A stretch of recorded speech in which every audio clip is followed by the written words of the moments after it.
What's up, YouTube? It's Ethanberry22, and welcome to another horror reaction video.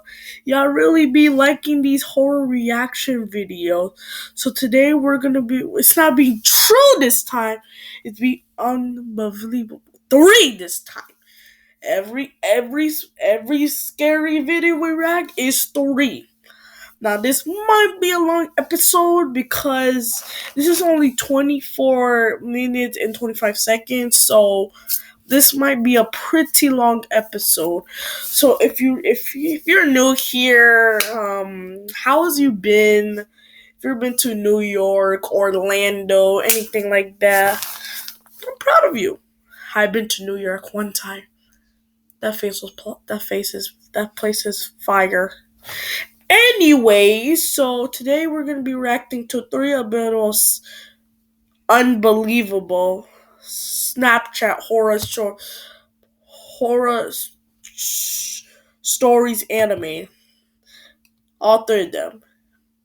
Let's get started. Story 1.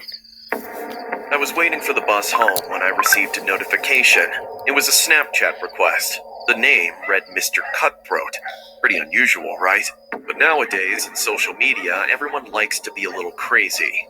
Plus, no harm ever came from accepting a Snapchat request. Sorry, guys. Hence, I responded.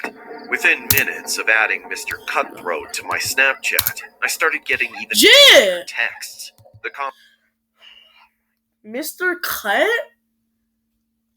What kind of name is that?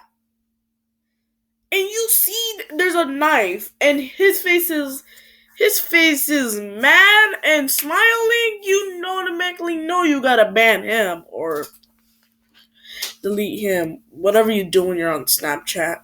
Conversations started like this. Hi. Nah, fam. What the freak is that? What is that? Oh my god, bro. He's the ugliest person I've ever seen. He's way uglier than the guy we watched from the previous episode. The big fat smiling guy or the brown beard guy. He's way. Oh my god. Let's just continue. What are you doing? Watching Netflix. Lying in my bed. I didn't want to give away too much information, so I lied. Even though it was a common question, I wanted to stay away from creeps. Mr. Cutthroat didn't reply for a minute straight, and then his text dropped. What are you watching? Just some Korean drama. Do you like scary movies? Okay, now he was sounding like the killer from Scream, but I decided to play along. Not much. Why not? They bore me. Then you're probably watching the wrong ones. Maybe. Before I could see his next reply, my bus arrived. As I said, it was the late bus home, so apart from me, there were probably 3 to 4 people inside it. I took a corner seat and went back to talking to Mr. Cutthroat. I saw that he had replied. You should watch the movie where the killer follows the girl and she has no idea. Really? He's following her. He's following her. That's why he sent that text. He's following her. Never heard of a movie like that. What's the name of it? While he replied, I took a sip from my water bottle and, hearing the notification, glanced back to the screen. Your life. That's an odd name for a movie. I'm not talking about any movie. It's what's happening with you right now, Sarah. That's when I got the chills. Is this some effing joke? Because it's not funny. You seem scared now. I thought you said you were home. Aren't you home, Sarah? My heartbeat got faster. How does he know I'm outside? Is he following me? I slowly looked behind me.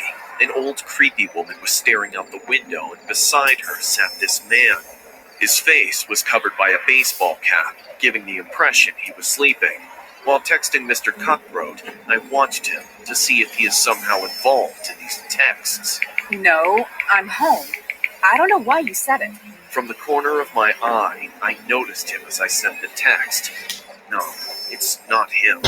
The man sounded like before. Whoever this Mr. Cutthroat is knows very well how to throw wild guesses and spook people. I shrugged it off and didn't reply to him. I was sure that I wasn't being followed by a killer, but still, deep down, I was feeling paranoid. All I wanted was to get home and lock my doors. I was just joking. So what are you doing now? I didn't reply. Sarah, you there? I still didn't reply. Come on, it was just a stupid joke. Don't be mad. I blocked the account. No way I'm letting some socially awkward, frustrated junkie ruin my weekend mood. It's too late. It's way too For the late. next 5 minutes, nothing happened. I was finally content that the creep named Mr. Cutthroat is now gone from my life. But boy, I was wrong. Suddenly, I got this text from an unknown number. It wasn't nice of you to block me. I apologized. Why are you annoying me? I don't want to talk to you anymore. But I'm not done yet! The text sent in block letters gestured he was yelling at me. This dude was unbelievable. Who does this guy think he is? My patience level gave up, and I typed this big text bashing his stupid, moronic way of having fun at people's expense. And it was all in caps. Listen, you jerk! I know how guys like you try so hard to get women's attention. But even stray dogs want to avoid you jackasses. You are going to die alone, so congratulations, dumbass! He didn't text me after that.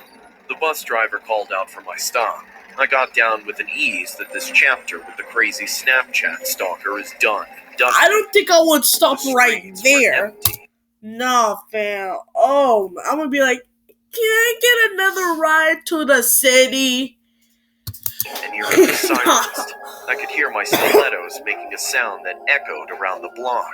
My house was standing right at the end of the street. God, I am going to take a long bath and sip wine. Hello to the weekends. As I stepped on my porch, the sensor light turned on. For a moment, I felt someone was watching me.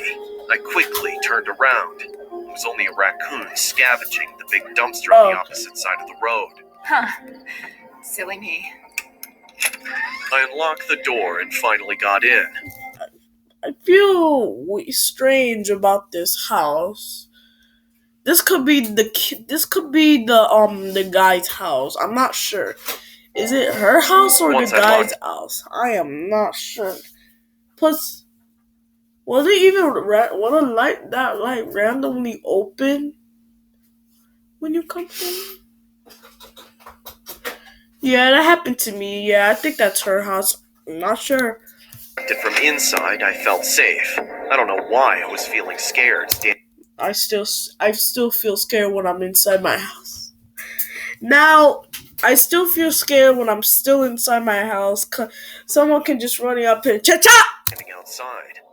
Mr. Cutthroat has managed to get inside my head quite well. I threw my bag onto the living room couch Dang. and plugged my phone into the charger. I opened the fridge and drank cold water to calm my nerves. Toodles? Toodles? Where are you? I kept calling my cat, but she was nowhere. I kept staring at the dark kitchen, expecting my cat to walk up to me. Jeez! Suddenly, my phone rang at a loud volume, giving me a heart attack. It was from an unknown number. A cold shiver ran down my spine as I picked it up. Hello? So you are finally home now, Sarah. What do you want? Why are you still disturbing me? I slid the curtains and looked at the streets outside. I'm pretty sure this creep has followed me home, but I didn't see anyone. Where are you? I know you're stalking me. Instead, I'm coming back, guys.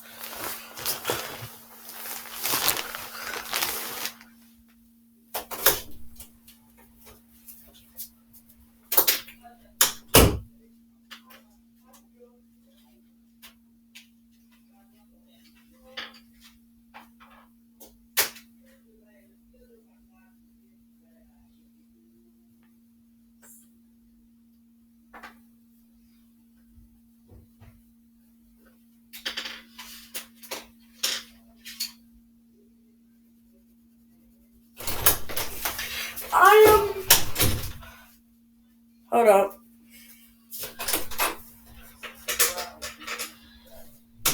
I'm back. Bro, let me analyze the background just to make. So we got a black line right there. Don't know where that is. Instead of looking for me, maybe you should look for your cat. What? Why don't you check under your bed? I'll wait till you do. Drops of sweat gathered on my forehead. With stumbling footsteps, I made my way to my bedroom. As I turned on the lights, I jumped. My white bedsheet was stained with blood. I crouched down to the floor and looked under my bed. Oh my god! Toodles! Under the bed remained the mutilated body of Toddles. No doubt her throat was cut off. The man finally spoke from the other side. Now you know why my name is Mr. Cutthroat, Sarah. Next time it'll be you. I've been to your house, so I know every little detail to get inside. See you soon, Sarah. I broke down in tears. My lungs were giving up.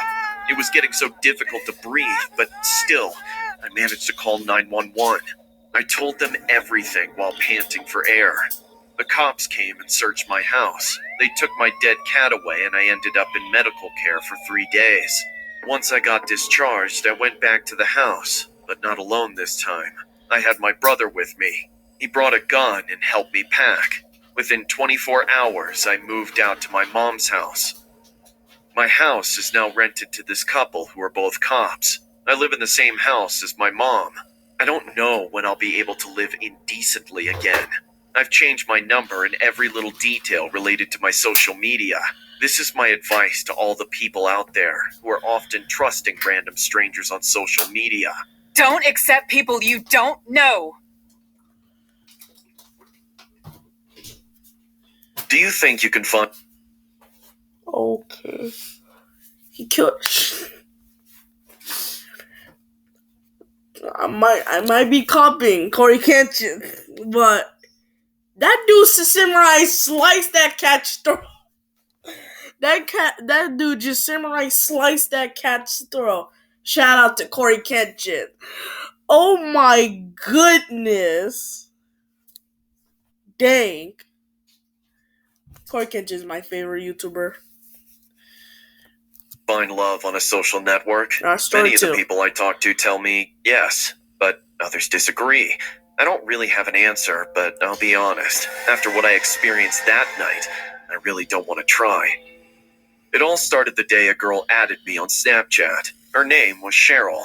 The girl was very nice, and she had a huge amount of followers. I was just learning how to use the platform, so I didn't understand how this girl could be interested in me, but at the same time, those were just numbers.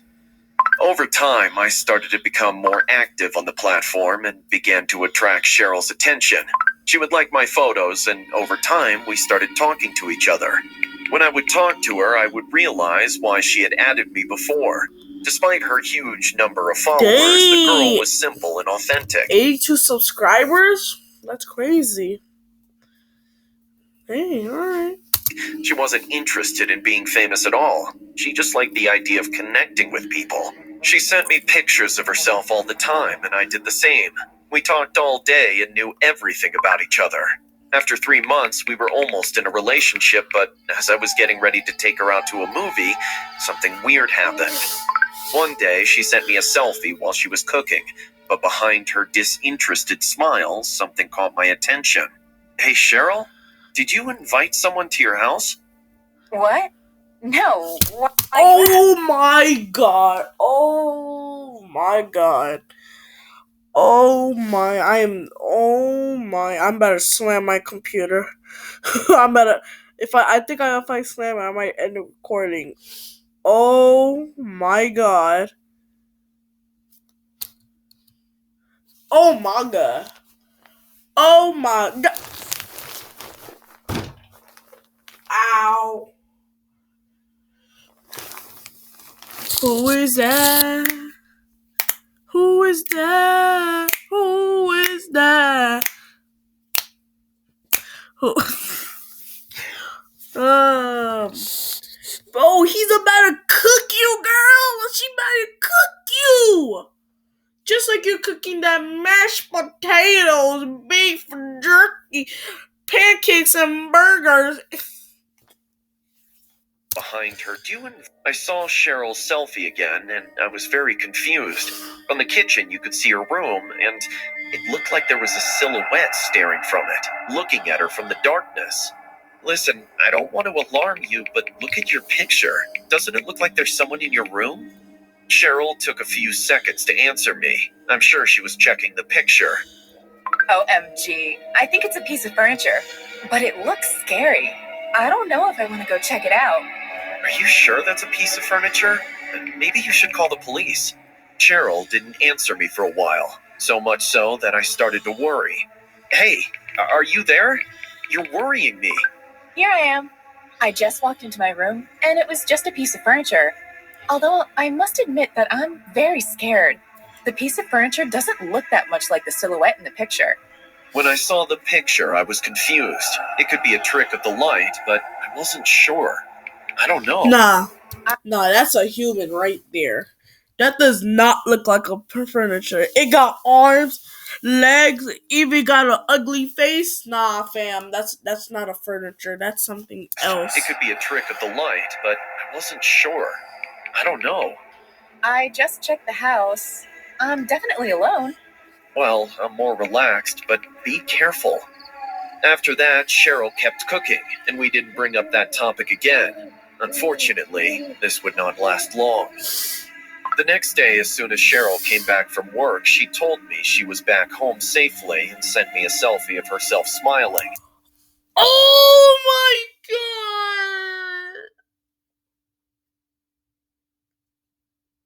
god! Oh, I see it. There's a guy living in her house. Oh man. Cheryl, you should move out, bro. He told you to look at it. Bro, look at your pictures before you. Make sure you either look before you even take a pic. Like, oh man. In the picture, she looked worried. She must have had a bad day. I tried to give her a pep talk to calm her down, but something weird was going on. She wasn't responding to me anymore. As the hours went by, I became more and more worried. I looked at her picture constantly, and in it, there was something I had not noticed. From the window of her house, someone was watching her. This was no coincidence. It wasn't a tree or someone just passing by. This was a person standing at the window of her house, staring at her. Immediately, I received a message from her. When I read it, I can swear my heart stopped. In the message, it said that someone had kidnapped her, but she still had her cell phone. She shared her location and sent me a picture via Snapchat to show me where she was. It looked like she was in a car. She knew the streets where she was going, and she was a few kilometers away. That day, I was at a party at my house with my friends, so I asked them to call the police, and I ran to where she was. I could have told them to help me, but I knew it could be dangerous, and I didn't want to involve them. After all, the gathering was at my house, and just in case, I always kept a gun to use in case of an emergency. As the minutes passed, I somehow felt like I was catching up to a moving car. I guess the car was moving pretty slow, but I was running like never before in my life. I had to save Cheryl. I would never forgive myself for having the chance to help her and not doing so. After several minutes, Cheryl stopped moving and she sent me one last picture. It looked like a dark alley with a gray door in the middle. Surely this was where they were going to hide her. I ran the last few blocks and, in an act of stupidity, thought I could save her alone, so I entered the alley. I approached the gray door I had seen in the photo and opened the door. But before I could enter, I heard someone walking behind me. It looks like Romeo came to save Juliet. I turned around, pointing my gun in the direction of the voice. But when I saw who was in front of me, I couldn't believe it. It was Cheryl. She was safe, looking at me with a cocky, playful smile. Suddenly, a man came out of the gray door What the to the floor, pulling out my gun. Did you bring a gun? What were you gonna do, Indiana Jones? Kill us all? Cheryl, run! Run while you can! Something was wrong. Cheryl wasn't running away. But it wasn't because she was afraid. She was laughing. Cheryl? Boy, I have to admit, it's really sweet that you came to save me. It seems I chose well. I've always been good at judging people at a glance. What are you talking about? Oh, by the way, I'm sorry for the rudeness. This is John, my boyfriend. Nice to meet you, Felix. Cheryl tells me you're very athletic and you don't drink alcohol. Is that true? What? Excuse me. John is quite abrupt, but these are questions we need to ask you. We need to know how your organs are. What are you talking about? Let me... Why do you need to know my organs? Why do you need to know? Go! You see, Stud, Cheryl and I are in the business of selling organs on the black market. In this warehouse, we have a few tools to keep your organs looking like new. Do you know how much they offer them on the black market? A lot of money. And we've only done it with bums. Your organs must be excellent. No, please, I beg of you, let me go! Hey, I've grown very fond of you in these months, Felix. I'm not doing this for the money. I want to have a souvenir of you. With a huge smile, Cheryl pulled a pocket knife out of her pocket. Quickly, she took off my slippers and socks, and coolly, she put her knife to the little toe of my foot. Are you ready, beautiful? No, please, no, please. Ah! Before I could finish begging her, Cheryl ripped my pinky toe off with tremendous speed and Pressing that. Nope. And worst of all, I knew it was just the beginning. Cheryl, stop playing. We have to go. All right. But first, let me take out his eye. I'm not satisfied with just a finger. Oh, come on! With the knife and Nope. Snap. to her neck, John stood up and tried to get into the house again, but 4 other men stopped him, threw him to the floor, and started hitting him. They were my friends. Felix, are you all right? Isaac, what are you doing here? Come on, we have to get you to a hospital. We'll tell you later. And that's how it all ended. Some of my friends took me to the hospital while others stayed with Cheryl and John. On the way, I could see several police cars heading toward the area. My friends told me that they didn't trust me and that they knew something was wrong. So they went on Snapchat from my computer and saw all the pictures Cheryl was sending. One of them knew that alley, so between all of them, they grabbed the knives from my house and headed there as soon as possible. After that, the police arrested the criminal couple. Apparently, they had already been charged with robbery and attempted murder, but nothing like this time. For my part, I still believe that one can fall in love through a social network, but for the moment, I prefer to date the girls that my friends introduced me to. At least, I know they're more trustworthy. When you see someone, a girl, when you see someone, don't talk to them. There's a game you shouldn't ever play on Snapchat. My friends and I always use the app to keep in touch and for laughs. We've used it for several years now, but after what happened with that game, I don't think I'll ever use that app again. And I want to put out a warning. Never play the game. It happened 2 weeks ago during the school break. I was messaging my friends as usual through Snapchat, and this eventually led to the suggestion that we should play some group games. We had done this before, but we usually stuck to simple games like Truth or Dare. It started that way this night too. We were all in a group chat, and we were playing some Truth or Dare. The game went on for quite a while until, as usual, it got a bit too intense for my liking. It was about time to hit the hay, so I sent a message in the group chat. Alright, I'm headed out. Good night, guys. And with that, I put down my phone and tried to sleep. As I lay there, tossing and turning, I couldn't help but think about the game we were playing. As much as I wanted to, I couldn't sleep. The phone kept going off until finally it went silent. Opening my phone, I was bombarded with all the messages from the group chat.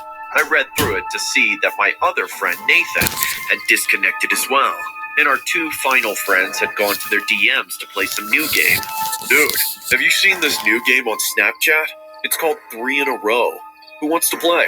I'll play.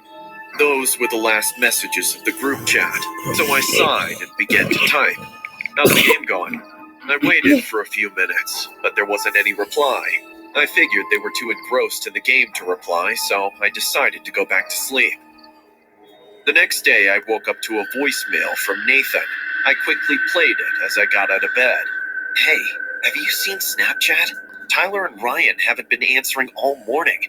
They're both offline. Do you know what's up? We were supposed to meet up this morning, but I can't find them anywhere. I quickly got dressed and grabbed my phone, running out the door.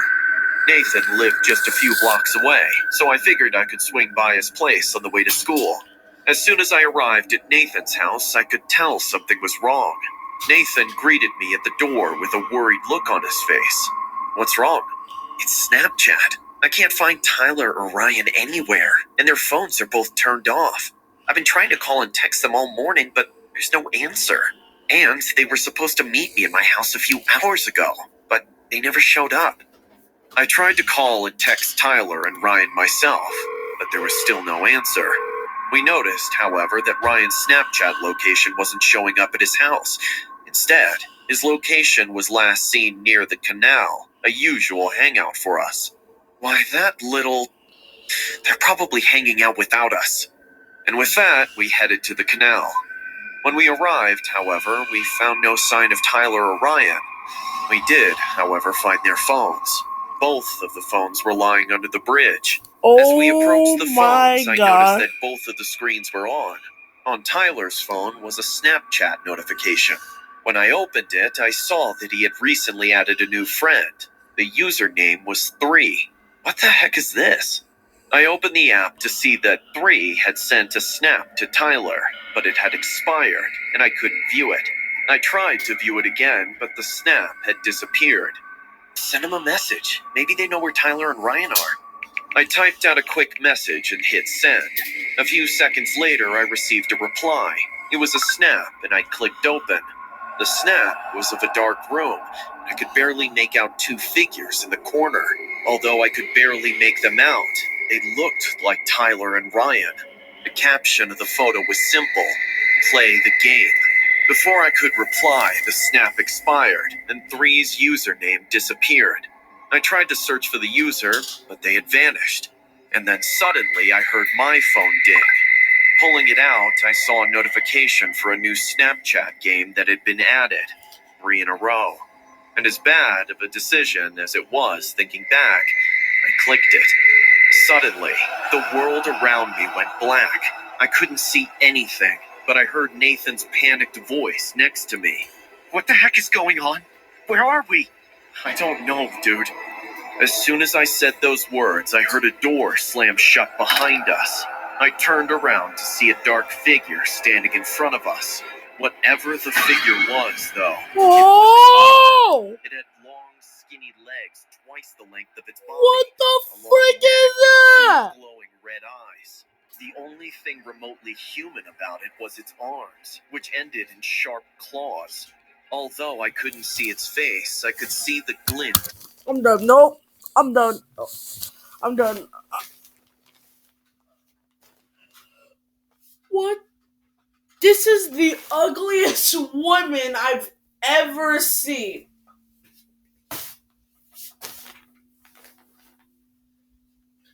I'm pretty much finished. Cool. I'm almost done. Oh, this is why I should. This is why I never have Snapchat. Of sharp white teeth, and I knew that this thing was not something I wanted to meet in a dark alley. And then it spoke. The game will.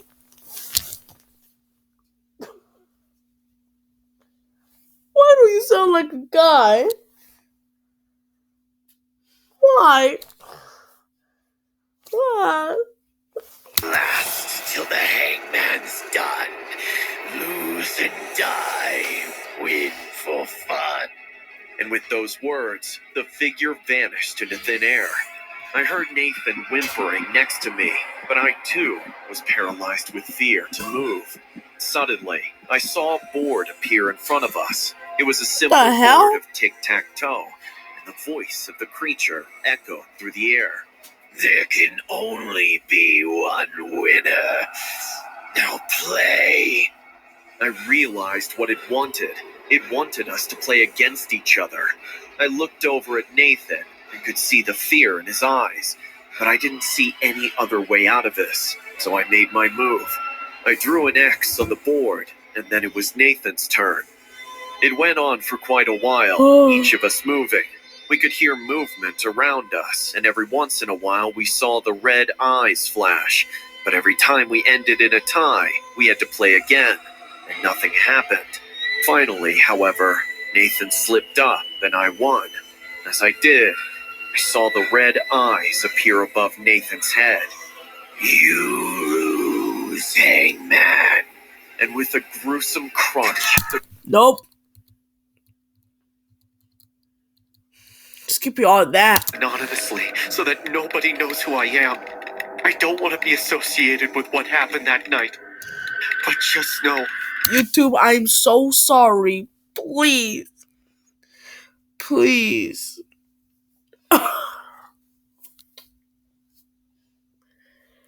Oh no.